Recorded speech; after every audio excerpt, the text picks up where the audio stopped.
Atëherë, po e regjistroj këtë video tutorial për shkak se kam marrë një email të tillë, ku një nga persona që ndjek faqen time dhe është përpjekur të hap një account për të marrë kurse online falas, ka këtë problemin që kur e hap kursin, del pikërisht kjo form dhe nuk e ka opsionin për të audituar kursin falas. Tani do t'ju shpjegoj arsyen se pse ndodh kjo. Së pari do të hap me njëherë kursin ku ka vajtur edhe djali, më fal, Loni, dhe do të shkoj pikërisht këtu. Siç e shihni, po të bëj enroll for free, nuk më del për ta audituar falas. Në këto raste, arsyeja se pse nuk del është sepse ju jeni tek graphic design specialization, që do të thotë ju po tentoni të merrni të gjithë kursin, të gjithë specializimin për graphic design falas. Atëherë, ajo që duhet të kuptoni është që specializimet janë të krijuara nga disa kurse, pra nuk është kursi vet, por janë 4 kurse të përmbledhura që përbëjnë një specializim. Ajo që duhet të bëni është të shkoni tek kursi i parë dhe të hapni linkun, pra shkoni dhe shihni kush janë kurset për secilin që janë pjesë e paketës së specializimit. Dhe në momentin që hapet kursi, shkoni tek go to course, okay? Dhe automatikisht hapet. Në rastin tim, unë i kam bërë vetë enroll këtij kursit, prandaj dhe duket kështu, por në qoftë se ju nuk i keni bërë, pra nga që i bëra dhe enroll kursit specialization, ajo çfarë duhet të bëni në këtë rast është që, pra nëse kthehemi back, kur të hapet kursi, këtu duhet të dalë një opsion që në vend pra që të jetë go to course është enroll.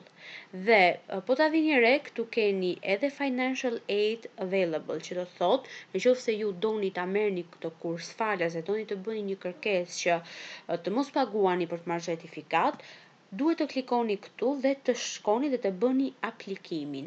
Nëse doni që thjesht filloni të studioni me njëherë, atëherë e anashkaloni këtë.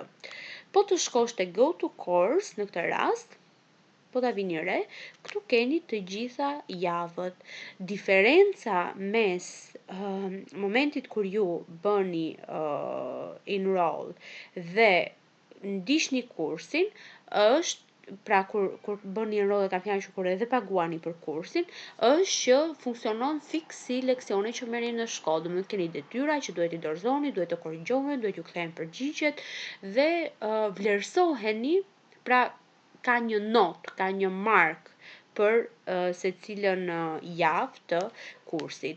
Në momentin që nëse doni të shkoni direkt te kursi i dytë, pra introduction, supozojmë që kemi këtë introduction to image making. Po të klikoni dhe të shkoni te kursi në vetvete, kësaj se nuk besoj të kem bërë enroll ose bëhet automatikisht përderisa e kam bërë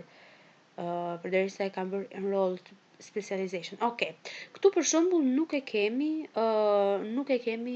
bërë, nuk e kam bërë unë paraprakisht. Po ta vini re dhe të klikoni këtu, keni këtë opsionin audit. Po të shkoni audit për të audituar, pra ja ku e keni kursin me të gjitha pjesët, të gjitha javët, sa minuta ka në secilën javë, sa readings keni, kush janë assignments që keni për kursin etj.